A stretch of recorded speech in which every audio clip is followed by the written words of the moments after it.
Hello বন্ধুরা, Rajnandini food lovers আপনাদের সবাইকে স্বাগত। তো আজকে বানাবো চটজলদি চিংড়ি মাছের মালাইকারি বানানোর জন্য নিয়ে নিয়েছি আমি ফ্রেশ চিংড়ি মাছ। আর এখানে নিয়েছি নারকেলের পেস্ট, এখানে পেঁয়াজ বাটা, আদা বাটা, আর স্বাদ মতো লবণ, হলুদ গুঁড়ো, কাঁচা লঙ্কা, আর এখানে নিয়েছি ব্রাউন সুগার, নর্মাল সুগারও নিতে পারেন। আর নিয়েছি গরম মশলা, লং, এলাচ, দারচিনি। মালাইকারি বানানোর জন্য সামান্য পরিমাণে সরষের তেল নিয়ে নিলাম। গরম হয়ে গেছে আর আমি মাছগুলো একে একে ছেড়ে দেবো। আমি সামান্য পরিমাণে একটু নুন দিয়ে দেবো আর একটু সামান্য পরিমাণে হলুদ গুঁড়ো দিয়ে দিলাম। হলুদ দেওয়ার পরে একটু ভালো করে মাছগুলো নাড়াচাড়া করে ভেজে নেব।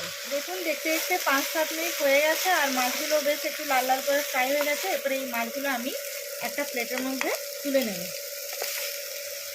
এর মধ্যে আমি সামান্য পরিমাণে আরও একটু সরষের তেল দিয়ে দিলাম। এরপরে এর মধ্যে আমি একে একে সমস্ত গরম মশলাগুলো দিয়ে দিলাম।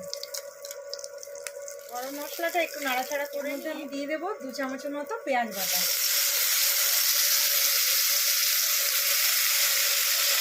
দেখতে দেখতে পেঁয়াজটা বেশ একটু লাল লাল করে ভেজে নিলাম।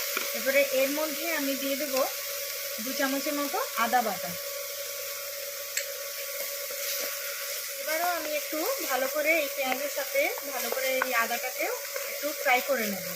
এর মধ্যে আমি দিয়ে দেবো নারকেল বাটা। তো নারকেল বাটার জন্য আমি মিডিয়াম সাইজের নারকেল আমি নিয়ে নিয়েছিলাম অর্ধেকটা। তো এই দেখুন আমি নারকেল বাটাটা দিয়ে হালকা একটু কষিয়ে নিচ্ছি আর কিছুটা পরিমাণে আমি নারকেল বাটা রেখেও উঠছি। নারকেল বাটাটা আমি একটু পরে দেবো। দেখতে দেখতে মোটামুটি আমার 5 থেকে 7 মিনিট এটা পেঁয়াজ, আদা বাটা আর নারকেল কোড়াটা লাল লাল করে একটু ফ্রাই করে নিয়েছি। এরপরে এর মধ্যে আবার দিয়ে দেবো হলুদ গুঁড়ো, স্বাদ মতো লবণ, আর এখানে দেবো ব্রাউন সুগার। আপনারা নর্মাল সুগার দিতে পারেন, আমার কাছে ব্রাউন সুগার ছিল তাই আমি ব্রাউন সুগার ইউজ করলাম। সমস্ত জিনিসগুলো দিয়ে আবারও ভালো করে নাড়াচাড়া করে নেব। দেখুন মশলাটা ভালো করে প্রায় কষানো হয়ে গেছে। এরপরে আমি এর মধ্যে সামান্য পরিমাণে একটু গরম জল দিয়ে দেবো।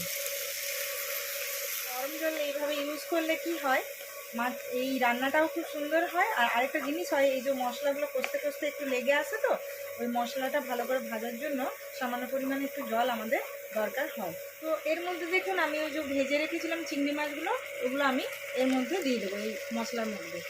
এরপরে একটু ভালো করে নাড়াচাড়া করে নেব।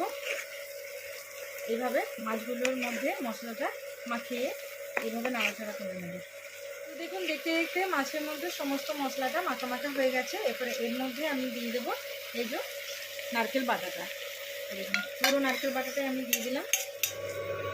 ভালো করে মিশিয়ে নেব। নারকেল বাটা দেওয়ার পরে দারুণ একটা গন্ধ বেরিয়েছে। আপনারাও বাড়িতে এরকম ঝটপট করে চিংড়ি মাছের মালাইকারি বানিয়ে নেবেন, কোনো চিন্তা নেই। আর এর মধ্যে আমি দিয়ে দেবো কাঁচা লঙ্কা। যেহেতু আমার বাড়িতে বাচ্চারা খাবে তো সেই জন্য আমি কাঁচা লঙ্কাগুলো গোটাই দিয়েছি, আপনারা চিড়েও দিতে পারেন। তো এই দেখুন দেখতে দেখতে আমার চিংড়ি মাছের মালাইকারি তৈরি হয়ে গেল।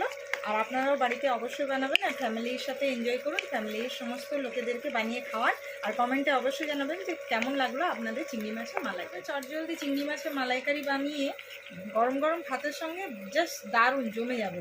তো অবশ্যই অবশ্যই বানিয়ে খাওয়াবেন। তো দারুণ হয়ে গেছে নাকি? হয়ে গেল তোমার তৈরি? হ্যাঁ রেডি। তাহলে আমাকে একটু দিয়ে দাও। গরম গরম দারুণ সেন্টও আসছে। একটু দিয়ে দাও, পরে ভাতের সঙ্গে বাকি খাবো। ঠিক আছে চলো। এই যে গরমটা একটা টেস্ট করে বলো বন্ধুদেরকে যে কেমন হয়েছে। এটার মধ্যেই দিলাম, নারকেল বাটার বাটির মধ্যেই দিলাম। আচ্ছা আচ্ছা, তো একটু টেস্ট করো। হ্যাঁ একটু টেস্ট করি। বাস বাস, অত না, একটু একটু দাও। এখন একটু দাও, পরে আবার ভাতের সঙ্গে খাবো। অবশ্যই কাঁচা লঙ্কা ভাত দিয়ে খাবো। হ্যাঁ ঠিক আছে। দেখছেন গন্ধ দারুণ বেরিয়েছে। যাক এবার খেয়ে বলো। দেখছি। হ্যাঁ তো অনেকক্ষণ বসে থাকার পর পেয়ে গেলাম। হ্যাঁ এই যে পুরো এই দারুণ।